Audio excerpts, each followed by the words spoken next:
Your life is a gift. Everyone that is still alive has a testimony. The purpose of this message is simply to share hope. Hope that no matter what you are facing in life, you will survive. I was in Baltimore, Maryland, touring with a major recording artist when all of this happened. We were supposed to stay at the Hyatt Hotel downtown by the harbor, but all the rooms were taken because of a sporting event that was happening the same night. So we had to stay in West Baltimore in a rough area of town. It really didn't make a difference to me because I've been in hotels all across the country, good and bad. When I check into a hotel, I kind of have a pattern of doing things no matter where I am. I drop off my luggage, I joke around with the band for a little bit, and I go to the nearest gas station and get some junk food, Gatorade or Waffle House, IHOP, whatever is open. Then I come back and relax. This night was no different. I did the same thing. I walked outside and headed toward the gas station, which was about 3 blocks away. As I walked through the second block, I could see 6 guys standing on the corner, talking to each other, looking in my direction. I really didn't even pay them any mind and just kept walking towards the store. Just then I realized I left my wallet in my room. I turned around and went back to the hotel and got my wallet. My best friend Lydell, who was a drummer that was on my band at the time, told me to stop going places by myself. I told him I was good like I normally do and went back to the store. I walked past the same group of guys and they were watching me again. I continued to the store and got my usual Gatorade, candy, junk food, and headed back to the hotel.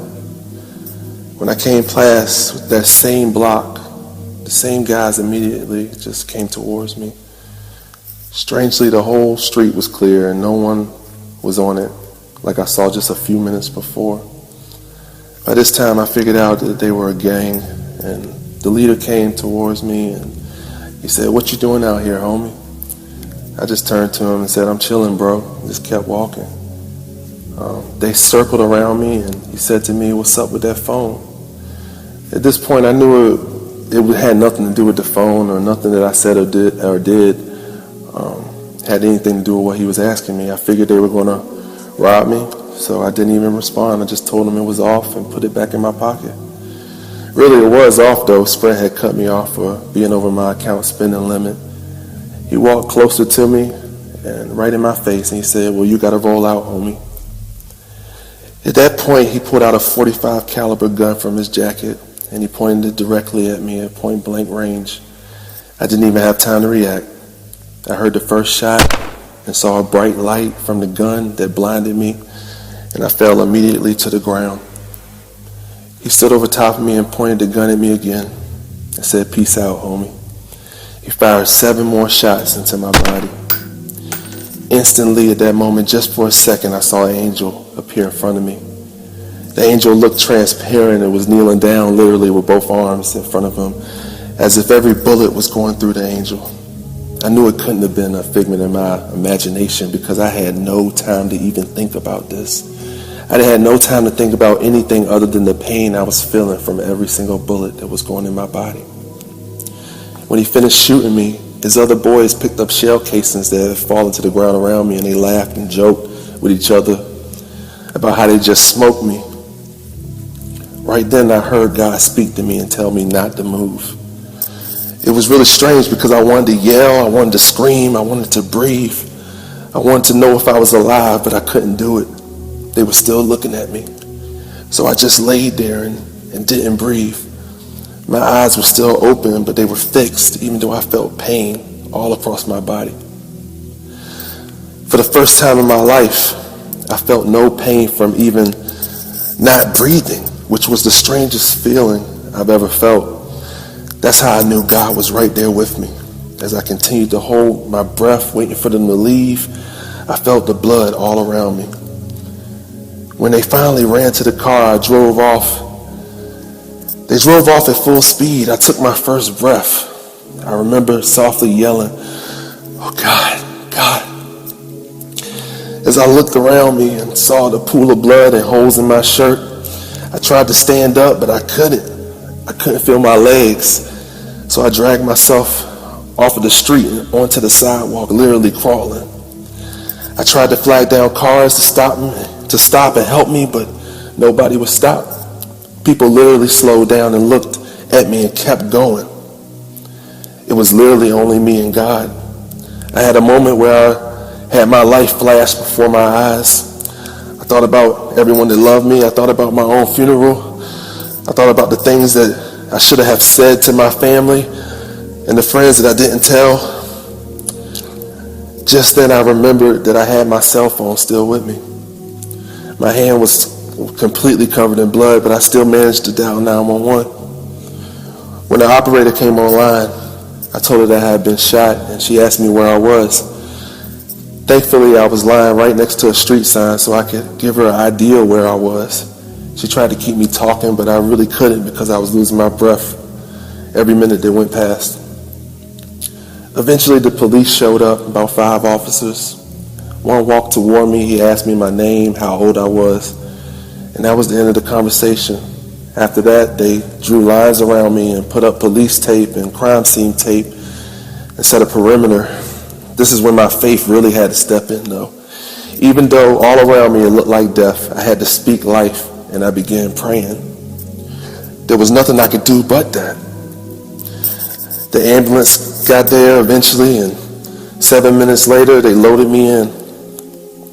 Immediately, they began cutting off my clothes and hooking me up to all kinds of machines.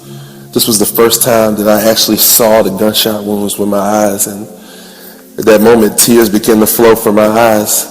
My body just looked dead. Looked like I shouldn't have been alive, but I was. I heard the EMT say to her partner, "I don't think he's going to make it." It hurt to hear those words coming from her, but I tried to hold on to life. By the time I got to the hospital, they rushed me down the hall into surgery. When I arrived in the room, it was like the strangest scene I ever seen. The room was lined with nurses, doctors, police, other hospital employees looking at me in disbelief, almost as if what they heard on the radio, my condition, they were stunned that I was alive. The lead doctor whispered in my ear, "I'm about to give you some anesthesia to put you asleep for the surgery. Can you sign this paper for me?" Oddly enough, I was able to sign it and did pretty good. I did so good that the doctor joked and said, for someone who's got shot all these times, you sure do have a good signature. Right at that moment, I looked in front of me and I saw people standing at the door, and I saw people surrounding around me, and I saw that same angel that I saw on the street. I saw standing in front of me with his arms folded, looking at me, nodding his head, as if to say everything is going to be all right.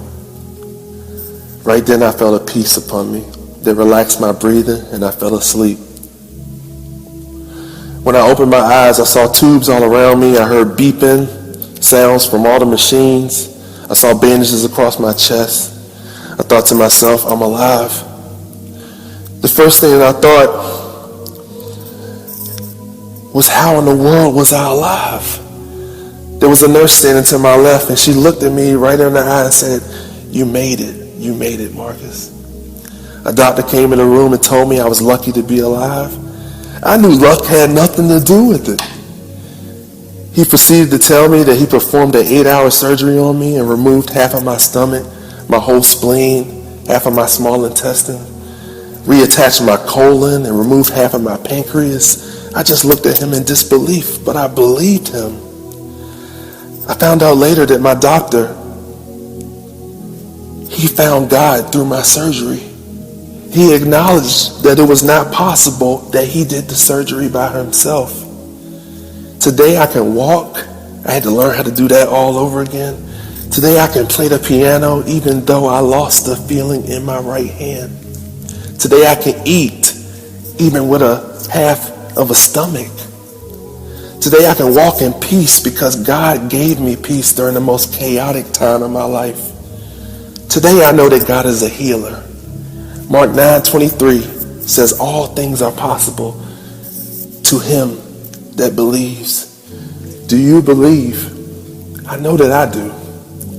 I encourage everyone that hears my voice to do God now and not later. A common misconception is that you need to clean yourself up before you come to God.